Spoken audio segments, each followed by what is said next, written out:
And so, even though our journeys are super different about how we arrived at school counseling, I think that our schooling has been pretty similar because the state of Texas requires a certain thing. So, I know for myself and all of you guys, we had to have a master's program in various things. But tell me about some of the other requirements that were in place when you were preparing to be a school counselor. Laura, you said that you had to have 3 years of teaching. Yes, I'd have 3 years of teaching, and then we had at TCU we had the option to do a 36-hour course, which was the school counseling track, or you could do the 48, which was the LPC licensed professional counselor track. So they kind of give you. I don't think they even do that anymore. I think it's now all 48-8. But at the time, a bajillion years ago, because again I'm old. Um, I'm like, keep reminded of every day. Am I creaking and cracking? But yes, so that's what I had to teach for 3 years. So I also went to school at night getting it, and so which was tough, but Mhm. it was great for getting the 300 hours that was required, 150 direct supervision or with kids, and then 150 extra. So that was nice. Every break I had as a teacher, I was like, let's do a group. Every lunch, I was like, let's do a group. So I had plenty of clients ready to go. Right, right. I definitely remember those getting those hours in grad school and going on my lunch and before and planning period trying to get all that done within the school day. I was required 2 years of teaching. Were any of you else under the 2 year rule? I think I was 2 years. I taught for 4, but I think I had to have 2. Yeah, Yeah, yeah, my requirement was 2 years as well. yeah. And then I know that every teacher in the state of Texas is required to take a state exam to teach, their subject. And so we are required to do that as well, the school counselor exam. And I think they've updated that in like the recent years. I don't know if it's longer or something like that, but I know that was part of our shared requirement. However, the teaching experience requirement in the state of Texas has went away per law.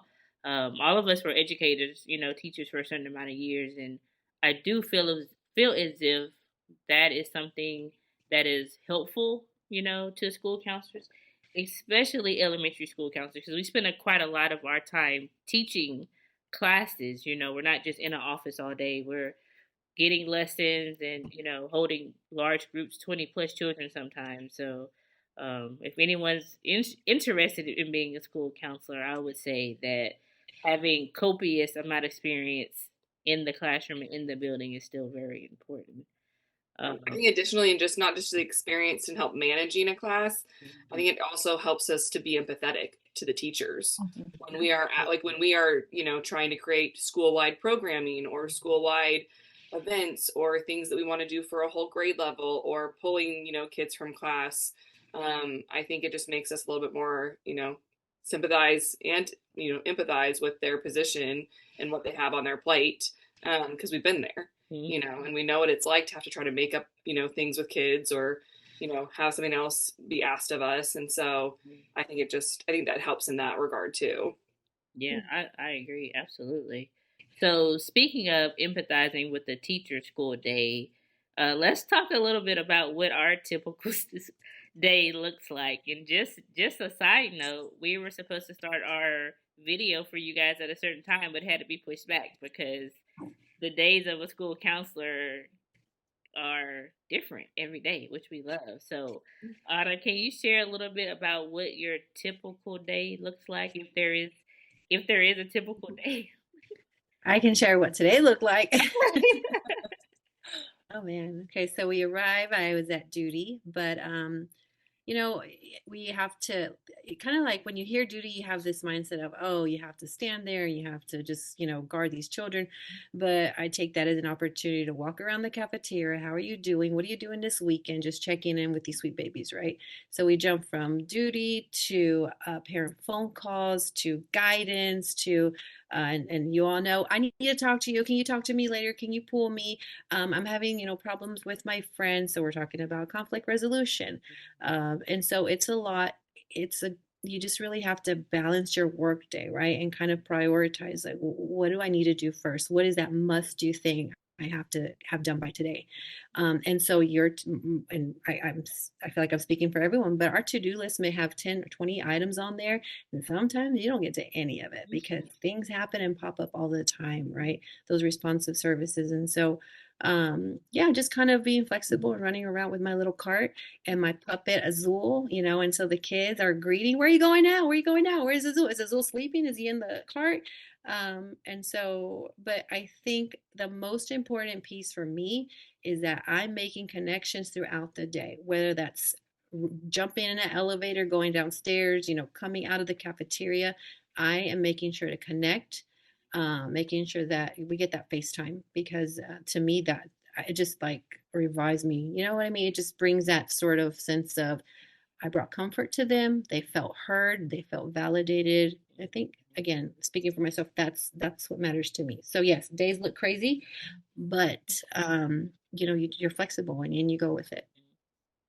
I think flexibility is like the major part of our role because you don't know what each day is going to bring. And we all have pretty different campuses. Like, we all have maybe a few identifiers that make our campus what it is. I know that the American School Counselor Association recommends that there's 250 kids to every counselor. But there's just not enough educators, there's not enough counselors to go around. So I don't think any of us really fall into that recommendation. And Laura is especially. Laura, how many students do you have at your school? I think we're at 720 is our total right now.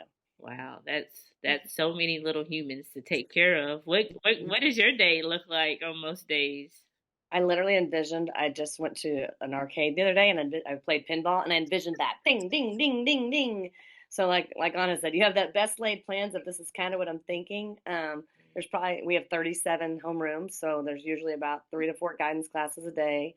And usually my administration's very good at handling things so that I'm not taken away from things that I should be doing, like whether, not taken to discipline, not taken to a situation that really shouldn't involve me. So usually I get to stick to my guidance schedule. Every once in a while, of course, there's an emergency, and our teachers are great going back to being flexible and empathetic. But so usually a couple of guidance, a lot of character. We try to really focus on character so they can earn lunches. So we'll do little character lunches, and our behavior system, they can buy lunches and stuff too. So you would think I have about 5 lunches a day, but like Anna said, it's a lot of connecting and building those relationships and, sneaking in the learning when they don't even realize, like, we'll play a game. It's all about integrity. They don't realize, they just think we're playing a game. So, it's a lot of fun, and it's always changing, and you really never know what to expect. So that's the best part. The other day I went to a class to do a lesson, and the kid said, what terrible news story did you bring with us today? Because I usually share like stories about bullying. I'm like, oh, this is reality, guys. And I had to laugh because I was like, okay, well, here we go with a terrible news story. And so they just cracked me. So you never know what to expect.